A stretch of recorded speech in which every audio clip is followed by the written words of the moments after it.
Bem, maravilha. Muito bom estar com vocês. Eu quero ser rápido na palavra, quero ser ligeiro, mas eu gostaria muito que você pudesse abrir o seu coração para aquilo que Deus vai falar contigo nessa noite. Estou com vocês já há 4 semanas, esse é o 4º domingo. E desde que eu vim para cá, Deus colocou no meu coração que eu deveria me preparar para auxiliá-los no crescimento da sua espiritualidade, da espiritualidade desta igreja. Não nos interessa ter mais um movimento em Genebra, nos interessa ter um povo ativado espiritualmente, um povo que vive a dinâmica do espiritual. Eu espero que da próxima vez que eu vier aqui, que não vai demorar, né, a gente esteja num espaço ainda maior do que esse, bem climatizado, né? Bem geladinho, né? E que a gente possa fazer muito barulho, né? Eu creio nisso e creio que Deus vai nos dar essa graça. Mas para esse tempo eu vim para um objetivo. Eu gostaria muito de contribuir para o seu crescimento espiritual. E nós aprendemos algumas coisas muito interessantes aqui no decorrer dessa semana, não é? Nos preparamos para isso. Nós aprendemos que a missão do Espírito Santo é glorificar a Jesus. A missão de Jesus é glorificar o Pai. A missão do Pai? E de que forma que ele leva os filhos de volta para casa? Através da salvação, que é uma viagem que tem 5 estações. Quais são? Perdão, libertação, transformação, santificação e glorificação. Vocês estão bons, hein? Está passando na prova. Bom, aprendemos que a salvação é alcançada pela fé em Cristo Jesus, não é isso? Em Jesus como Filho de Deus, que morreu na cruz no nosso lugar, perdoou os nossos pecados, que pelo seu sangue fomos purificados, perdoados, libertos do pecado, que só essa fé salva. Vocês estão lembrados que eu disse para vocês que o diabo também acredita que existe céu e inferno, que acredita que existe Deus, que acredita na Bíblia, que acredita na igreja. Então, se você acredita nisso tudo, você só creu naquilo que o diabo também crê. Aonde a sua fé se diferencia das fés dos demônios? Quando você crê que na cruz do Calvário, ele morreu pelos seus pecados. E que os seus pecados foram perdoados. Porque os demônios não podem crer nisso, porque a Bíblia não diz que ele morreu por eles e nem que o pecado deles foi perdoado. Nosso foi. Nós fomos perdoados pelo sangue. Então, quando você crê assim, você ativa a sua espiritualidade. A sua espiritualidade é ativada pela forma como você crê que o seu problema foi resolvido. E o seu problema e o meu problema é o pecado. Quando o pecado é resolvido, então nós temos agora uma comunhão com Deus para viver uma vida tranquila. Então, é isso que você tem que crer. E aí nós aprendemos que a nossa missão, qual é a nossa missão? Foi domingo passado. Cooperar com Deus. E lá não fala com Deus Pai, lá fala cooperar com Deus. Então, quando fala cooperar com Deus, é cooperar com a Trindade. E aí nós descobrimos então que há 2 coisas que nós devemos fazer. Nós cooperamos com o Espírito Santo quando nós glorificamos a Jesus. Então você deve viver uma vida de glorificação a Jesus. E você deve dizer o dia todinho, glória ao Pai, glória ao Filho e glória ao Espírito Santo. Obrigado por Jesus que morreu na cruz. Essa é a primeira parte, você vive glorificando. Quanto mais você glorificar a Jesus, o Espírito Santo te ativará espiritualmente. Nós aprendemos aqui que o crescimento espiritual não vem por um outro caminho. Não é por um preço que eu pago, mas é pela forma como eu glorifico a Jesus. Se você olhar para a cruz todos os dias e ver na cruz a sua redenção, você está glorificando a Jesus. Quanto mais você crê na cruz, no seu sacrifício, no seu sofrimento, mais você está glorificando a Jesus. Como é que eu glorifico a Jesus? Crendo que ele morreu por mim, valorizando aquilo. Essa é a minha parte na gratidão pela obra. Quanto mais eu valorizo a obra que ele fez, mais ele cresce dentro de mim, aí mais eu cresço espiritualmente. Então a minha missão é cooperar com Deus, é o que ele diz lá na carta que nós demos na semana passada. Nós somos cooperadores de Deus. E cooperamos como? Nós cooperamos glorificando a Jesus, como o Espírito faz, e auxiliando o Pai na missão de levar os filhos de volta para casa. Lembram disso? Qual é a missão de Deus Pai?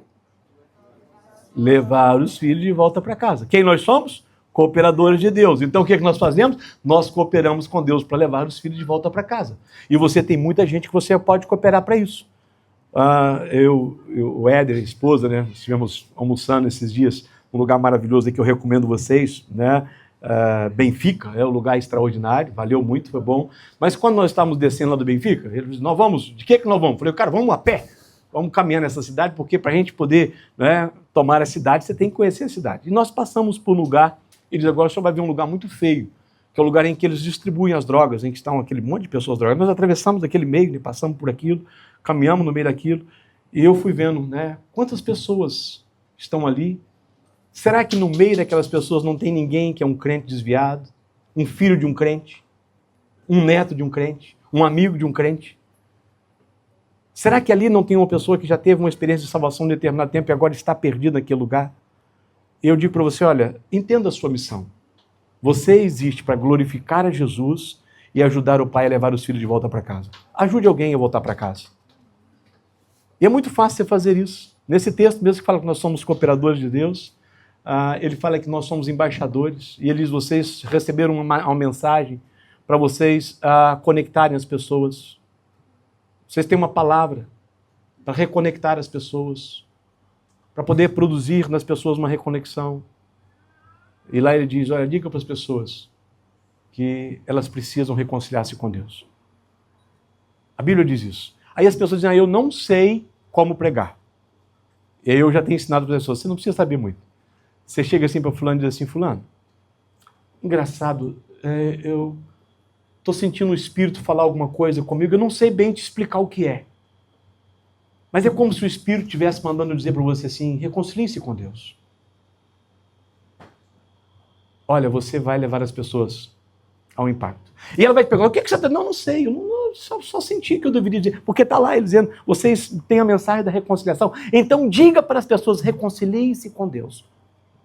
Aí você diga assim, olha, fulano, eu não sei, só estou sentindo que eu devia falar para você algo, e eu digo para você o seguinte, é uma palavra que, olha, reconcilie-se com Deus. Isso não ofende ninguém. Isso leva as pessoas a uma profunda meditação. Quando eu digo para você assim, Deus está dizendo para você, reconcilie-se com Deus. O que você entende?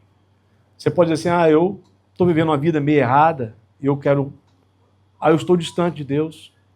A pessoa, mas o que você quer? Não, eu não sei, só estou dizendo para você que Deus está dizendo, reconcilie-se com Ele. Porque essa é a mensagem que Deus nos deu a fazer, a mensagem da reconciliação. Eu vou pedir os meninos para contar, para a gente saber quantas pessoas tem aqui, porque hoje está bonito, não está? Hoje está... 74. Aqui dentro? Você já contou as crianças? Não. Então faz o serviço completo. Te ensinei a fazer coisa completa. Tá? Tem que dar uma espalatina no tempo. Vou perder a oportunidade? Ou não? Eu até perdi o que eu estava falando. Olha aí, vai brincar no meio da coisa séria. Ele foi lá contar. E ele é obediente, graças a Deus. Bom, mas... Sim. Vocês imaginem se cada um de nós entendemos essa missão de não só glorificar a Jesus, mas de reconciliar as pessoas com Deus para levar de volta para casa. Vai nos faltar espaço em Genebra para poder colocar a gente. Multiplica esses 74 aqui por 5. Quem é os 5? É aqueles irmãos daquele homem rico que chega no inferno e diz, pai Abraão, eu tenho 5 irmãos que estão na terra, que eu gostaria que eles não viessem para o lugar em que eu estou. Todos nós temos 5 pessoas que nós amamos profundamente, que nós gostaríamos que ao morrer elas fossem para os céus e não se perdessem. E o que nós fazemos por ela? O que nós temos feito nessa dinâmica? Você tem uma missão.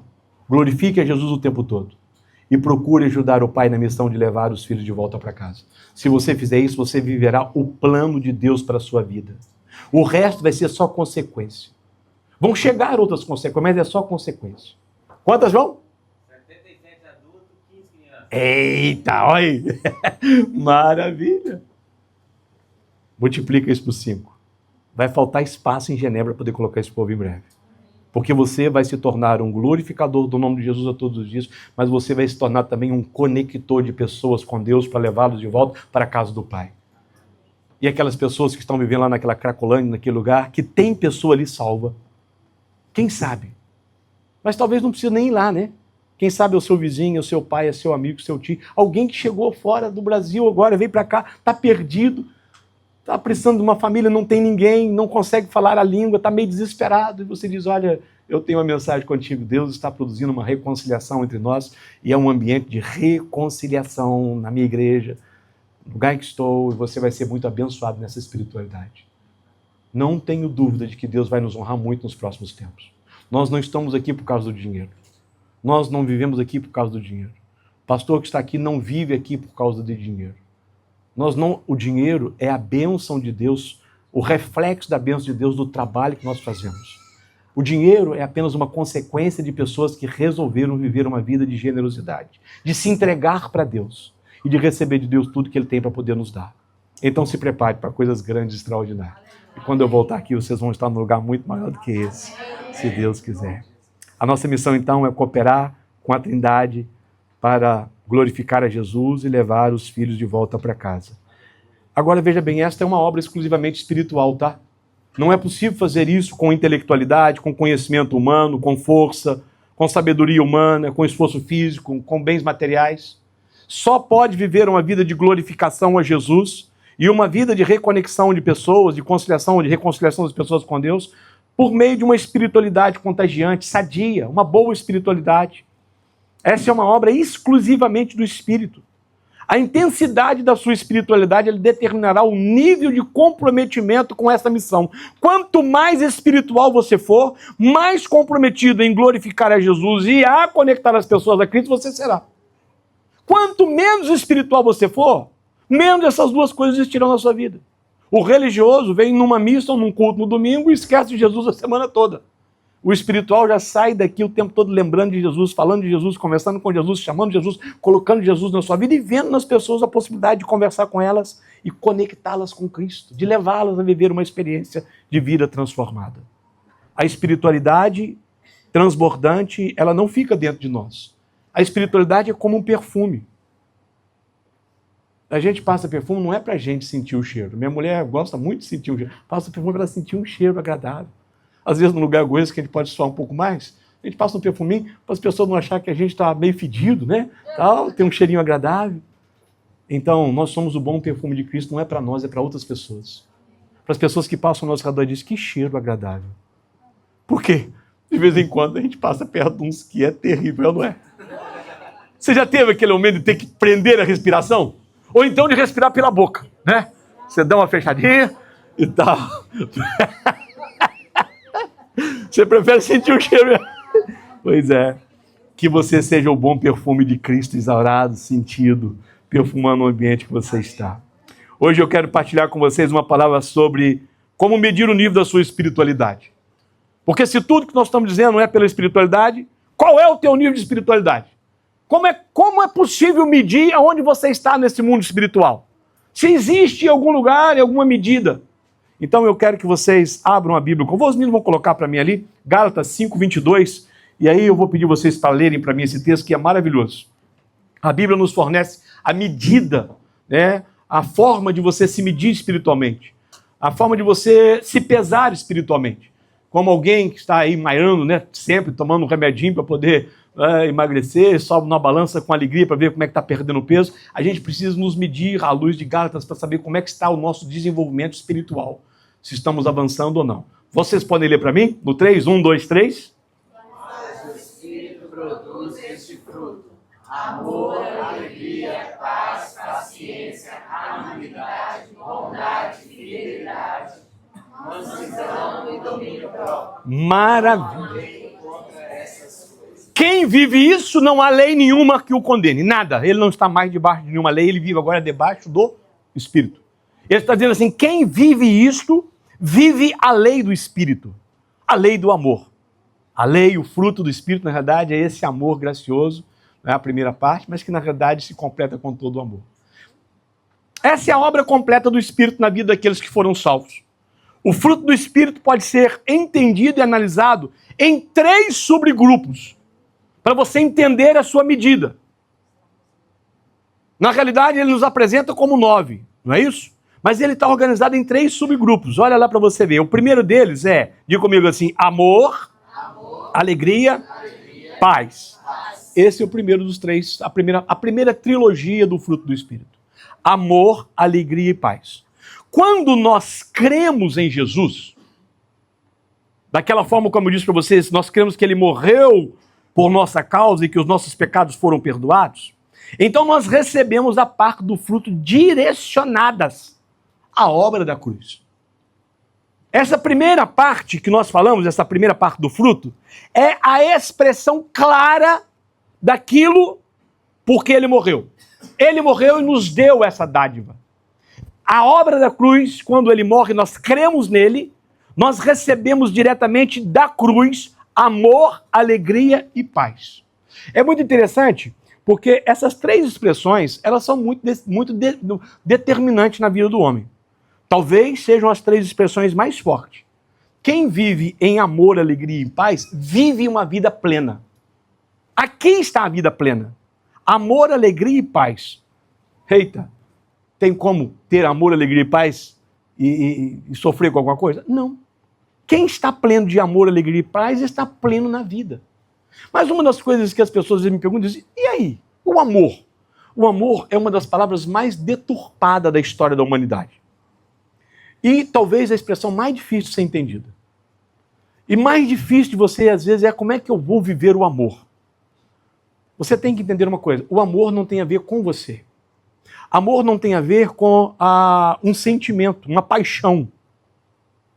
O amor é a expressão de quem Deus é. A Bíblia diz de Deus que Deus é amor.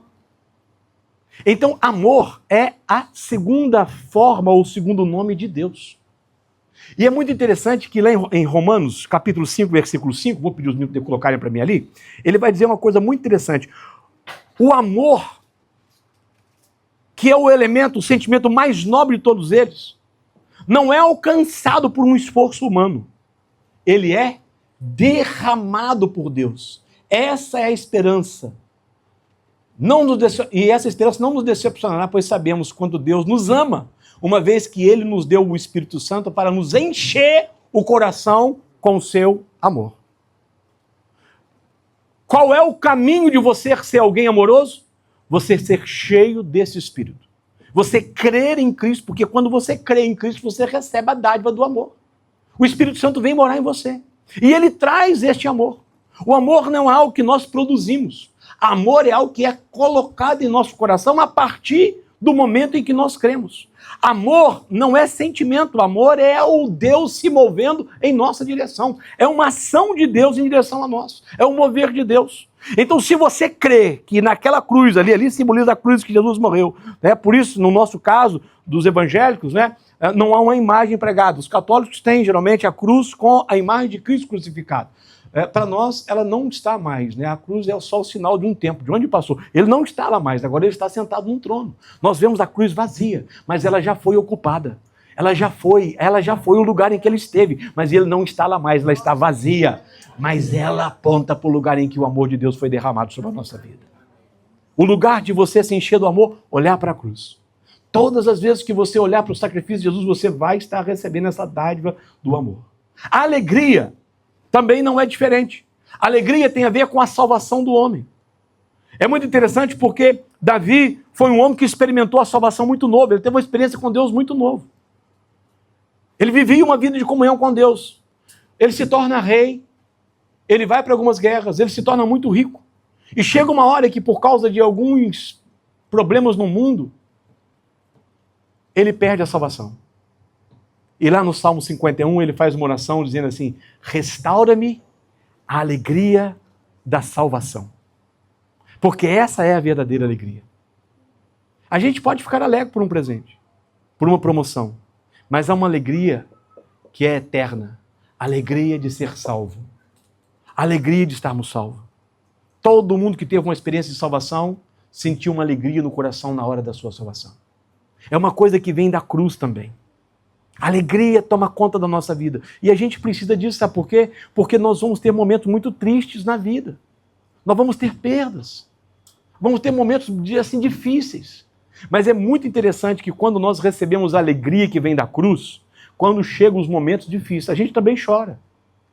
A gente também sente a perda, o pesar. Mas a alegria governa os nossos corações a não permitir que a gente desespere no meio daquele momento triste. Quem tem a alegria do Espírito passa também por momentos ruins, mas ele não desespera, porque a alegria da salvação, uma salvação o mantém de pé no meio das adversidades. E a outra parte do fruto, ele diz assim, a paz. Então, amor, alegria e paz. João 14, 27. Quero ler com vocês porque é um texto muito interessante. Evangelho de João 14, 27. A paz aqui mencionada é a paz que é estabelecida entre Deus e os homens. Eu lhes deixo um presente, a minha plena paz. Essa paz, e essa paz que eu lhes dou, é um presente que o mundo não pode dar. Portanto, não se aflijam e nem tenham medo. Há uma paz. Lembre-se de que eu lhes disse, vou embora, mas voltarei para vocês. Se o seu amor por mim é real, vocês deveriam estar felizes, porque eu vou para o Pai, que é maior do que eu. Há uma paz, a paz de reconexão com o Deus Pai. Nós vivimos em guerra contra Deus, por causa dos nossos pecados. E Ele fez essa paz. Então, a cruz traz nas nossas vidas a dádiva do amor, da alegria e da paz. Se você é um salvo, você tem que ter essas três coisas na sua vida. Se você tem dúvida dessas três coisas, você precisa repensar a sua espiritualidade. Porque eu quero dizer para vocês uma coisa, sabe? Cresceu-se no Brasil muitas igrejas evangélicas. Cresceu-se no Brasil muitos movimentos religiosos. Por pessoas que até gostam desse ambiente, porque é agradável o louvor, é agradável as músicas, é agradável falar para as pessoas. Mas é desagradável quando você tem aqui neste palco, aqui neste altar, aqui no púlpito, pessoas que não tiveram uma verdadeira experiência de salvação. Porque de uma certa forma, quando a gente se coloca aqui, a gente meio que se coloca como um modelo para as pessoas. Mas quando a gente não tem uma espiritualidade marcada pelo amor, pela paz, pela alegria e pela paz, a gente pode, em algum momento, ser um mau testemunho. E eu sei, tenho ouvido muito nessa cidade, que muitos maus testemunhos passaram nessa cidade nos últimos tempos. Sabe o que é isso? Pessoas que realmente não tiveram uma experiência profunda com o Espírito Santo. Elas não passaram pela cruz a ponto de receber o amor, a alegria e a paz que elas precisam para estabelecer o reino de Cristo sobre a terra. Isso é fundamental. Sem isso não há religiosidade. Ou não há espiritualidade, há uma religiosidade. Sem essas coisas, sem essa primeira parte do fruto, nós somos bons religiosos, mas não somos homens espirituais. E para a gente mudar uma sociedade, nós não temos que ser religiosos, nós temos que ser espirituais. E você precisa se medir a esse nível. Qual é a intensidade de amor, de alegria e de paz que reina no seu coração? Se não tem isso, você precisa de uma ajuda. Você precisa de alguém que te dê uma força para você entender a sua espiritualidade, entender a sua caminhada. Essa é a primeira parte do fruto, é a primeira parte do fruto, e ela sinaliza para nós a obra da cruz, o presente que nós recebemos, a dádiva que Ele nos deu. E você precisa ter isso na sua vida. Você não pode ter a salvação apenas, eu estou aqui porque eu quero ser abençoado por Deus. Eu estou aqui porque eu sou um homem, uma mulher pleno em amor, alegria e paz. Amém. É isso que vai transformar Genebra. Homens e mulheres plenos em amor, alegria e paz. As pessoas olham para vocês e dizem, peraí, de onde vem isso? Como você comprou isso? Eu quero ter isso que você tem. E aí, de repente, você não precisa dar uma palavra, mas o cheiro que você exala atrai as pessoas, como o cheiro da flor atrai as abelhas, para produzir o melhor mel. Como o cheiro da carne podre atrai as moscas, para produzir as varejeiras, a deterioração. Entenderam isso? Diga comigo, amor, alegria e paz. A segunda parte do fruto é muito interessante, está lá em Gálatas. Pode para mim pular o Gálatas 5:22, pode deixar lá para o pessoal poder ir vendo. A segunda parte do fruto, diga comigo assim, paciência, amabilidade e bondade. Esta é a parte do fruto que habilita você para conviver com outras pessoas, principalmente pessoas que estão ao seu lado, na sua família e na sua igreja. Esta é a parte da obra que nos capacita a ser uma comunidade em coinonia, em viver a plena comunhão, em viver a perfeição, em sermos pessoas agradáveis. Então, assim como você recebeu a primeira parte e ela tem que ser completa, agora é hora de eu medir como anda o nível do fruto do Espírito na sua vivência com outras pessoas. E aí você me diz, eu sou uma pessoa que tem amor, alegria e paz, e como anda o meu nível de paciência, amabilidade e bondade? Essas três palavras, ninguém é paciente consigo mesmo, ninguém é amável consigo mesmo, nem bondoso para consigo mesmo. Isso são atitudes para com outras pessoas. Isso tem a ver com o ato que eu faço para com quem está próximo de mim. Se você crê que Jesus é o Cristo, que ele morreu por seus pecados, e você está plenamente perdoado, então você recebe uma dádiva do Espírito Santo. A paciência, a amabilidade e a bondade, para com todas as pessoas que estão à sua volta. Você já tem isso, já é um presente que ele deu. Aí eu vejo as pessoas, eu preciso pedir a Deus para me dar mais paciência. Não, ele já te deu. Você já tem. É como se fosse, eu preciso de lenços ou de um leque para poder abanar nesse tempo que nós estamos aqui, né? Você já tem, está na gaveta, é só você abrir a gaveta e tirar, ele já te deu. Ele já te deu tudo que você precisa para viver bem com as pessoas. Ele já te deu paciência, amabilidade e bondade.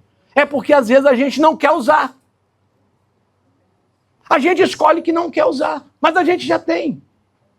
A gente é muito seletivo, principalmente com a paciência. Você quer ver só?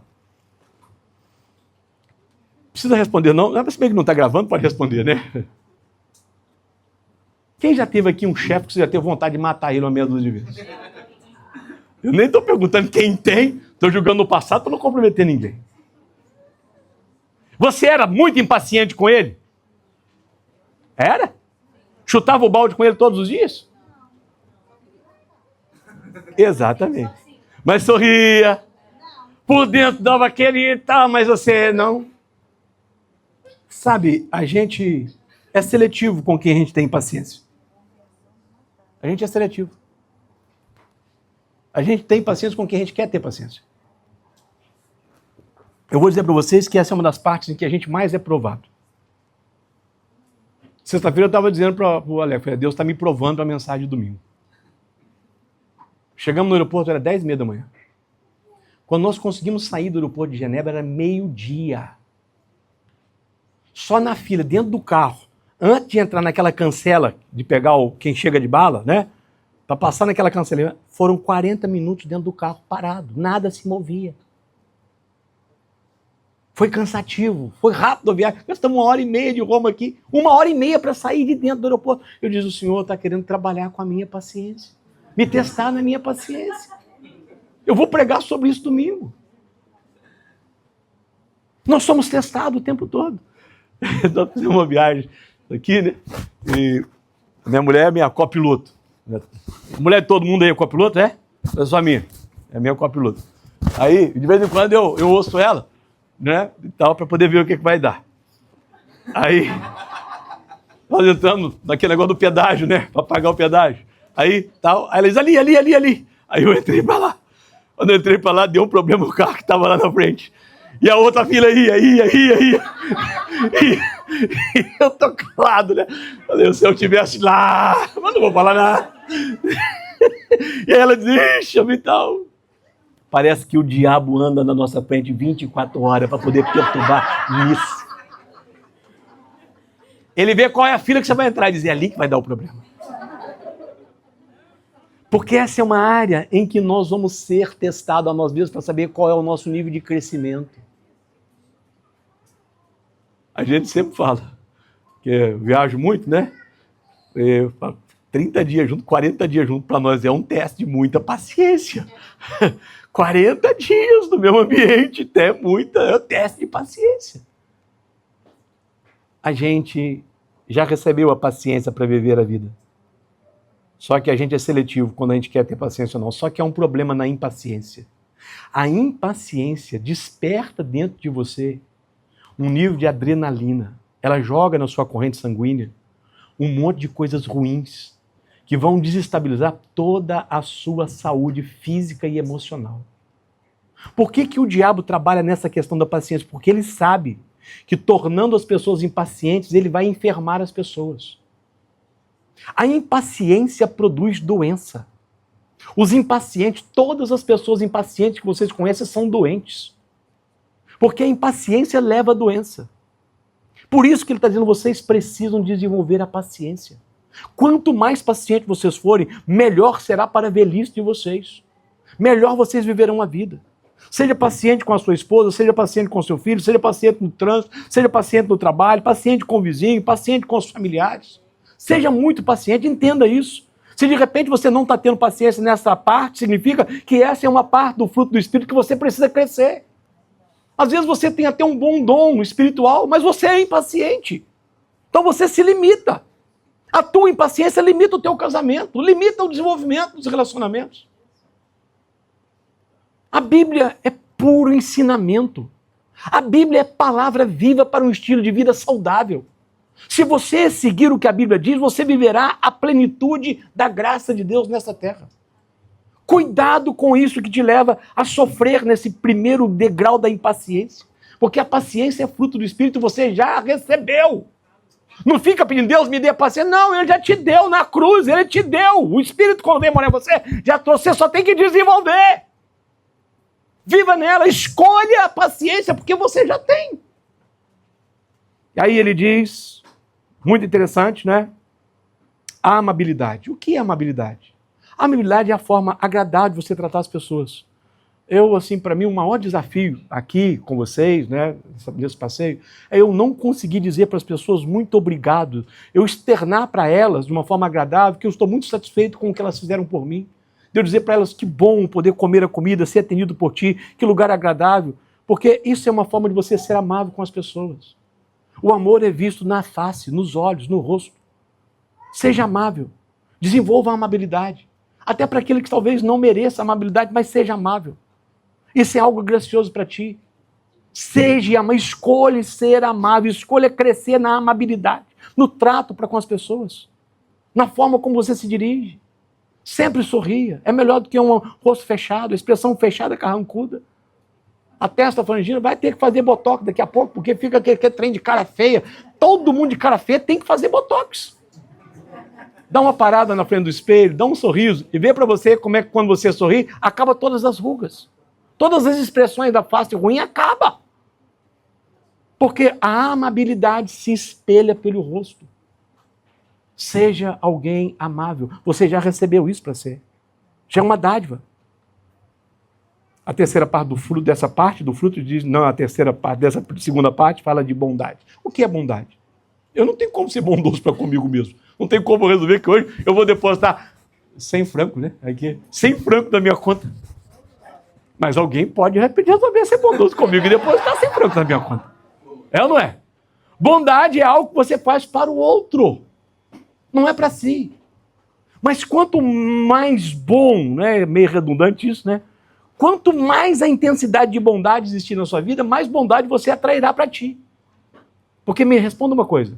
Quando você é bom para com alguém, principalmente se você for bom para com alguém que é crente, você está sendo bom para alguém que tem um pai muito amoroso e muito generoso. Quando alguém é bom para com o teu filho, o que você faz com aquela pessoa? Como é que você trata aquela pessoa?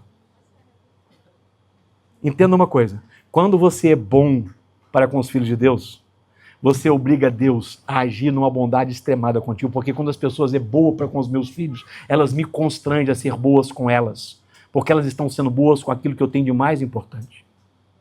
A bondade abre coisas extraordinárias na sua vida, porque é a expressão de Deus te recompensando por algo que você faz por alguém que é importante para Ele. Deus se alegra com a sua bondade.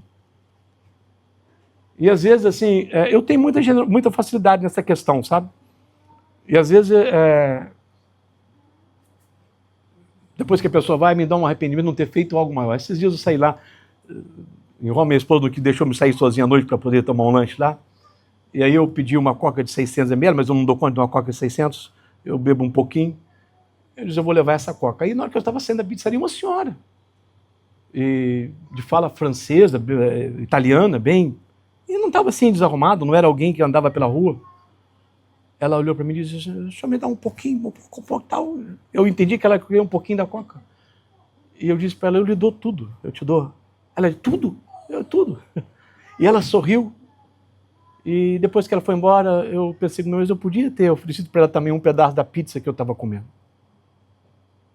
Que me custou dar aquela garrafa, um pouco mais de uma. E ela ficou numa alegria, ela queria só um pouquinho. Eu disse, não, vai tudo, pode tudo. Seja bom, porque a bondade produz na vida. Aí eu saí dali pensando, essa mulher deveria estar com tanta vontade de tomar um pouquinho de coca, a ponto de pedir a alguém, né? uma senhora mais velha. E eu digo, não é alguém de rua, é uma pessoa que estava até assim vestida. Eu só me arrependi de não ter oferecido para ela, não quer um pedaço da pizza? Seja bom. A bondade te levará a um outro nível de espiritualidade. A última parte do fruto, a terceira parte do fruto, é muito interessante porque ele diz assim, tá lá, diga comigo. A próxima, diga comigo, fidelidade, pode ir, mansidão, domínio próprio. Esta é a parte do fruto que vai trabalhar agora no meu caráter. Agora é quem eu sou. A primeira parte é o que ele me dá para viver a vida espiritual. A segunda parte é o que ele me dá para viver com as pessoas. A terceira parte é o que ele me dá para eu ser a pessoa de Deus. Isso agora tem a ver com a minha essência, com a minha natureza. Esta é a parte do fruto que molda o caráter. É aqui que você saberá quem você é. Quando a gente fala em fidelidade, a gente logo pensa em casamento. Ser fiel ao cônjuge também é fidelidade. Mas fidelidade é o seguinte, por que eu sei que uma nota tem a nota de 200 francos ou só 100 francos? Tem de 200 francos? Tem? Tem de 1000 francos? Eita, essa eu não vi ainda. Meu Deus, meu pai. Eita, eu quero ver. Vou tirar uma foto disso aí, ver. Por que eu sei que uma nota de 1000 francos que está na minha mão é verdadeira e não é falso?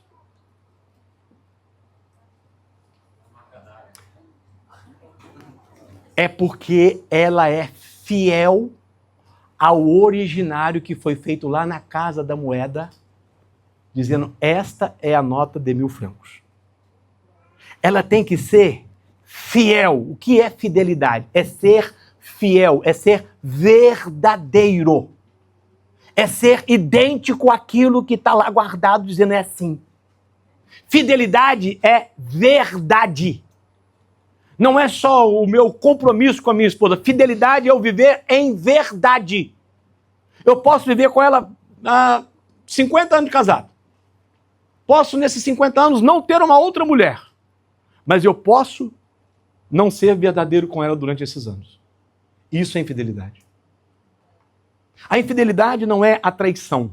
A infidelidade é a não verdade. Uma nota falsa, ela não é idêntica à originária. Ela é falsa porque ela não é verdadeira. Ela não é o mesmo que aquela originária. E eu vou dizer uma coisa para você, tá? Esse é um ponto que muitos de nós temos problemas.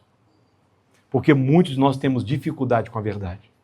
Não é o caso das mulheres aqui, graças a Deus, mas lá no Brasil há uma mulherada falsa que eu vou dizer uma coisa para você, viu? É uma coisa... Você vê ali, nossa, que linda que você tá. E depois você, nossa, que coisa horrível, que roupa horrível, que pintura horrível e tal. E isso é falsidade. Você diz que tá lindo e por trás você sabe que tá... Então, aqui não tem essas mulheres, né? Graças a Deus, né? Não, Deus já estava... Depois eu, nossa, mas estava horrível. Mas você falou que não estava... mas é... Então a gente fala para Deus, não, você não precisa dizer. Não minta. É ruim quando alguém não é verdadeiro contigo. E depois você descobre que falou alguma coisa que... Porque sempre tem o fofoqueiro, tá? Esse é o nosso problema. O nosso problema não é o que nós dizemos. O nosso problema é que as pessoas falam com aquilo que nós dizemos. E elas vão e contam para os outros. E aí deixa a gente em dificuldade. É ou não é? Seja verdadeiro. Porque se você for verdadeiro, você nunca terá esse problema. Ah, mas aí... E se perguntar se está bonito? Então, eu digo, olha, graças a Deus você está na expectativa de coisa boa, né? Tal. Tu és espiritualmente alguém muito inspirado. Eu gosto muito de ti. Você leva para o mundo espiritual. Tá entendendo? Fidelidade é ser verdadeiro. Seja verdadeiro no relacionamento, seja verdadeiro no seu trabalho, seja verdadeiro onde você está, seja verdadeiro. O diabo vai sempre tentar te levar a ter um pouquinho de não verdade. A ter um pouquinho de falsidade, um pouquinho de distonalidade do que é originário. Seja verdade. Ele diz, eu sou a verdade. Ele é o caminho, a verdade e a vida. A verdade é a nossa identidade. Dou um conselho para você. Não seja Seja verdadeiro. Não precisa dizer tudo que você acha dos outros, porque também aí é uma outra questão. Você pode achar. Ah, eu vou dizer porque eu sou muito verdadeiro. Não, você na verdade é mal educado. Porque tem coisa que as pessoas não querem ouvir, não é isso? Então você não precisa dizer, não, porque eu sou muito verdadeiro. Não, não, não, não. Seja verdadeiro para contigo, não seja falso para com os outros. Mas não precisa dizer para os outros tudo que você acha. Eu já cheguei à conclusão que na hora das confusões, se eu for dizer para minha mulher tudo que eu acho, nós já tinha saído na mão há muito tempo. Está entendendo? Como ela não pode dizer para mim tudo que ela acha. Então a gente vai achando e vai deixando para lá algumas coisas que a gente acha é a melhor coisa que você pode fazer. Verdade. Sempre. Em todos os lugares. Fidelidade é sinônimo de verdade. Mansidão. Mansidão é como você reage quando é provocado em um conflito. Mansidão não é o cara songamonga. Lá no Brasil tem aquele songamonga. Isso não é, mas isso é songamonga. Lerdo. Há uma diferença entre o lerdo e o manso. O lerdo, quando é agredido, ele fica com um pouco espinho também. A mansidão é a expressão da pessoa na agressão, quando ela é agredida. Jesus foi tratado como o mais manso de todos. Ele diz que ele era manso, manso e humilde de coração. Aprendei comigo que sou manso e humilde. Ou seja, ainda na agressão eu não vou revidar, eu não vou permitir que a carne, que o sangue suba, que a razão venha. Ele escolheu ser manso, porque ele queria nos deixar um modelo de mansidão. Sede manso como ele é manso. Permita que a mansidão te domine na hora dos conflitos, porque é aí que você vai ser testado. Ser manso quando está tudo tranquilo é muito fácil. Agora, como ser manso na hora da provocação, na hora do confronto? É aí que você está mostrando em que nível de espiritualidade você está. Em que nível, que degrau você está nessa espiritualidade, nessa caminhada. Você já recebeu toda a mansidão que você precisa para viver uma vida extraordinária. Você pode escolher se vai vivê-la ou não. A mansidão é um sinônimo de passividade em conflitos. Eu não vou revidar. Eu posso ser agredido, eu não vou revidar. É isso que Jesus ensina. Quando ele diz, quando te bater de um lado, ofereça ao outro. Isso é o não revide. Essa é a ideia de você dizer, eu não vou aprofundar mais a crise. Nós estamos atravessando no Brasil um dos piores tempos. Porque, na realidade, há uma agressão de ambas as partes, em todos os lados. E as partes se agridem. E quanto mais agressão, mais difícil vai ficar. É igual o casamento. O casamento começa, às vezes, com pequenas agressões verbais, até que chega, às vezes, agressões físicas, até que chega uma hora em que um mata o outro. Porque todo nível de agressão vai levar a um nível crescente de conflitos. Você pode escolher fugir disso. Você pode escolher que você será alguém manso que não vai alimentar o conflito. Que não vai alimentar a fogueira daquele ódio, daquela situação. Isso é ser manso. E o último, que talvez seja o mais difícil deles. Diga comigo, domínio próprio. Essa é a parte das mulheres. As mulheres são fortes nisso aí. Mulher, graças a Deus. São ou não são? O que é o domínio próprio? É o controle dos desejos, das emoções, das vontades e das ações. Literalmente, na cruz, ele te deu a capacidade de você governar todas as coisas. A começar de você mesmo. Porque o bom líder, o bom governo é aquele que se governa. Todos nós estamos sujeitos a desejos errados. A nossa carne deseja coisas erradas. Nós temos emoções erradas, nós temos vontades erradas, nós temos ações erradas. Isso tem a ver com a carne. Agora, o caráter que está sendo moldado em ti vai dizer se você morreu na cruz com Cristo ou se você está vivo na carne. Se você não consegue se controlar, não tem o domínio da sua carne, das suas emoções, da sua alma, você vai ser alguém que vai viver uma vida.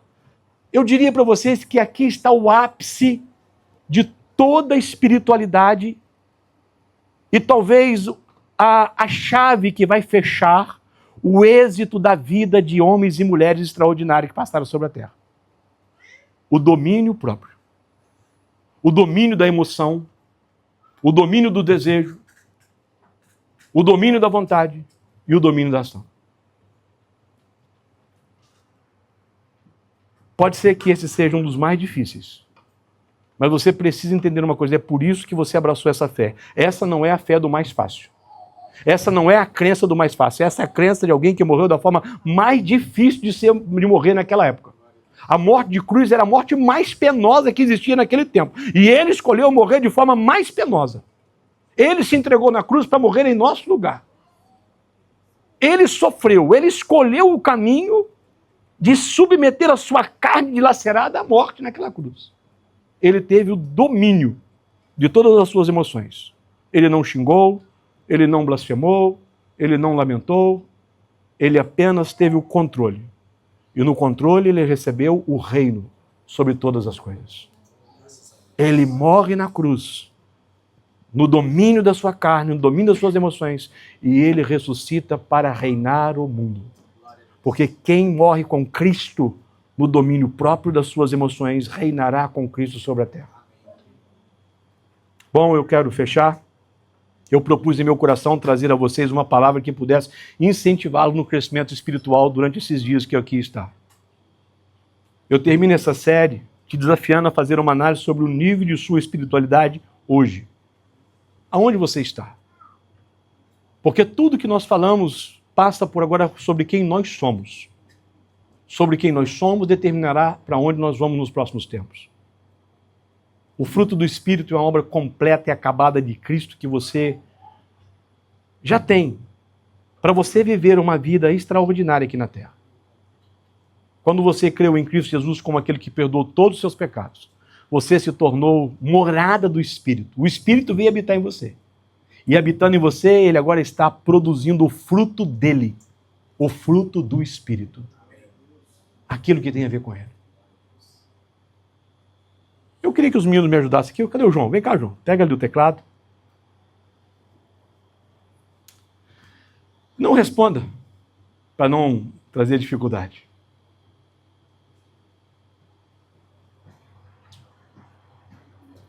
Você vai responder para você mesmo.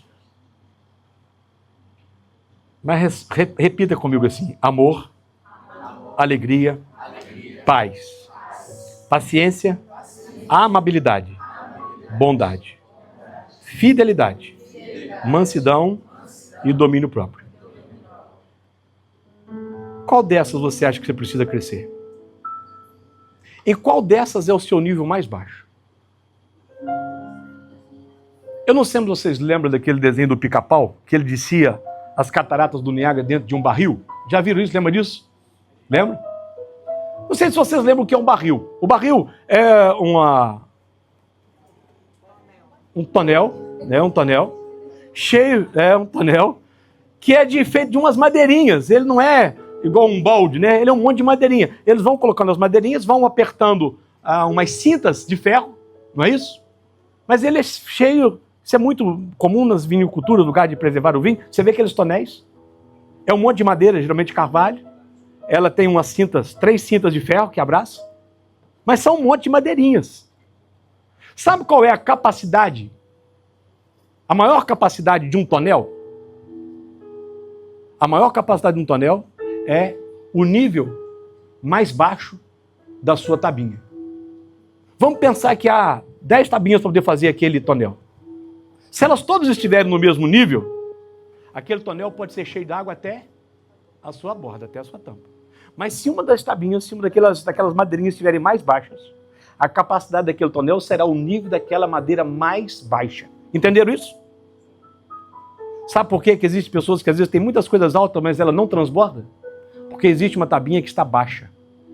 Aí, o fluxo do Espírito vaza naquele lugar. Tem muitas coisas já elevadas, mas tem uma que está baixa.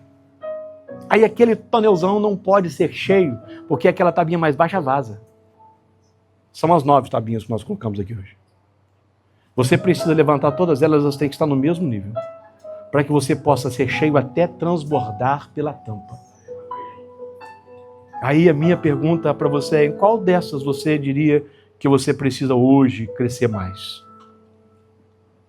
Se há alguma parte do fruto do Espírito faltando na sua vida, você pode reivindicá-la neste momento, com uma simples oração. E eu vou orar com você. Essa oração você vai orar em pensamento. Eu vou orar em voz alta, mas você vai orar em pensamento. Você vai repetir as palavras que eu vou repetir aqui, que eu vou dizer para vocês. Porque você está hoje fazendo um check-up sobre a sua vida espiritual neste lugar. Durante 4 semanas nós encontramos para tratar sobre a nossa espiritualidade. Hoje nós estamos fazendo um check-up da nossa vida espiritual. Nós estamos descobrindo hoje aonde pode ser que está mais baixo, que a gente precisa dar uma elevada. Eu acho que eu até já passei meio aqui do horário. Feche os teus olhos. Sentado como você está. Diga comigo assim em espírito. Olhos fechados. Eu oro, vocês oram em espírito. Senhor, eu creio que Jesus Cristo é o Filho de Deus.